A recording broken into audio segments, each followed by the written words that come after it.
Jeudi 10 septembre 2020, Mortala Gueye est avec nous ce matin, comme tous les matins d'ailleurs. Bonjour Mortala. Bonjour Fatih. Bien réveillé? Bien réveillé. Alors, on va attaquer avec l'Observateur. Avec l'Observateur Fatih qui nous propose dans son ventre une immersion dans la vie des admis avec la mention très bien.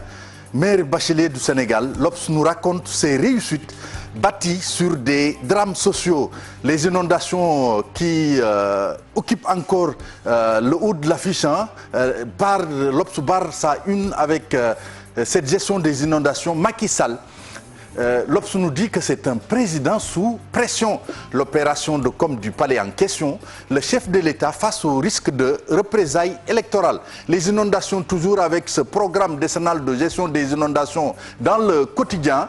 Le quotidien qui nous livre les exigences de Sonko et du PDS.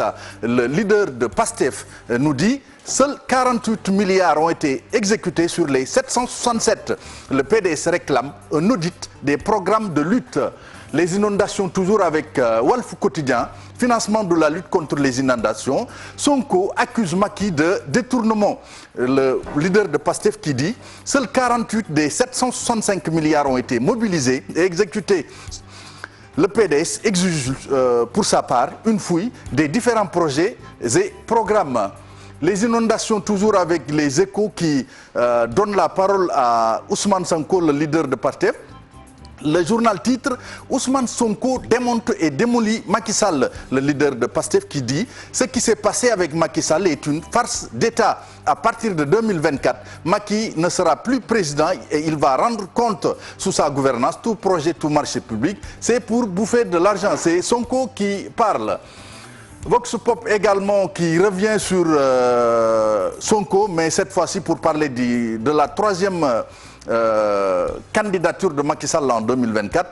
Sonko nous dit que le moment venu, il y aura pire camp que 2011. Ce sera le combat du peuple. Macky ne doit même pas rêver du troisième mandat. Tous ceux qui parlent de troisième mandat méritent la prison. Et puis ce drame à la Médina, un bébé de 2 ans blessé dans un accident de scooter.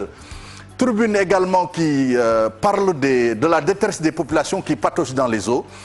Le journal titre: les inondations réchauffent le climat politique.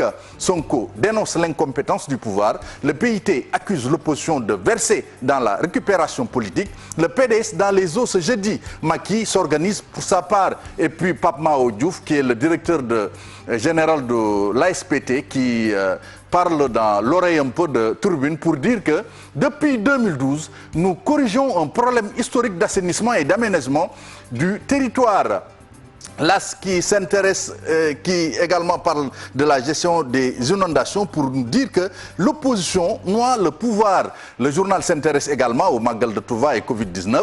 500 personnes pour faire respecter les gestes barrières. Sur le quotidien qui nous parle également des plans Orsec, plus de milliards dans les eaux. Sonko parle de cinéma. Le journal s'intéresse également à ce report des législatives de 2022 pour rationaliser le calendrier républicain. Bloc contre la majorité, titre Sud Quotidien. L'enquête qui s'intéresse à ce dossier, politisation de l'administration, quand l'État se saborde. Le journal également qui donne la parole à Sonko qui tire à boulet rouge sur le Macky. Les journaux sportifs pour terminer, Fatih. Record qui s'intéresse à ce transfert à Chelsea de Edouard Mendy. Rennes confirme pour Mendy, titre Record. Et puis Mohamed Makrouf de la Fédération marocaine de football qui rassure: Maroc-Sénégal est loin d'être compromis. Le match aura bien lieu le 9 octobre à Rabat. Et puis un PSG décimé à l'assaut de Lens. 7 joueurs du PSG sont, ont contracté le virus, le coronavirus. Stade qui nous dit que Maroc-Sénégal du 9 octobre à Rabat, la fédération marocaine rassure Moussa Sow, deuxième avec 67 réalisations. C'est pour parler de la Turquie et des top 5 et du top 5 des buteurs africains. Et puis Edouard Mendy décidé à rejoindre Chelsea. Chelsea offre 13 milliards, Rennes en réclame 17. Sunu Lamb pour terminer, savonné par Eumeu, détrôné par Bombardier. Sunu Lamb nous dit que Balla Gaye 2, c'est 2 taches noires indélébiles. Voilà, c'est tout Fatih pour cette revue des titres. Merci beaucoup Mortala. On peut y aller pour le proverbe africain du jour.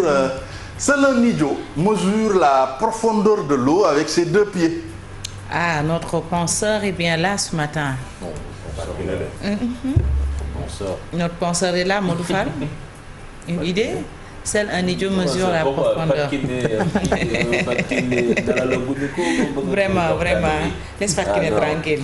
Fais ton boulot et seul un idiot mesure la profondeur. Donne-nous la signification. D'accord, on y va pour le proverbe africain du jour, Modou.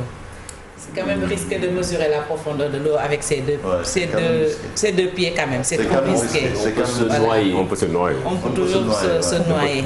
Peut-être je pense qu'avant d'agir, il faut réfléchir. Prudence, La prudence. Et réfléchir, disons, tourner la langue 7 fois avant de parler. S'exprimer. Ouais. Tout à fait, c'est ça. Ça interpelle un tout petit peu ou bien une grande partie la prudence. La prudence. Merci beaucoup, Mortala, oui, pour le proverbe africain. C'est ça, la prudence, comme tu l'as dit. Merci beaucoup, Mortala. Rendez-vous demain. Demain, Inch'Allah. Voilà, pour un nouveau numéro de la Une des Quotidiens et un nouveau proverbe africain. C'était Mortala Gaye pour la revue des titres. Comme vous le savez, on est jeudi et tous les jeudis matins, on parle santé. Notre Badiane Gor est bien là. Bonjour, Fatkine. Bonjour, Fatih.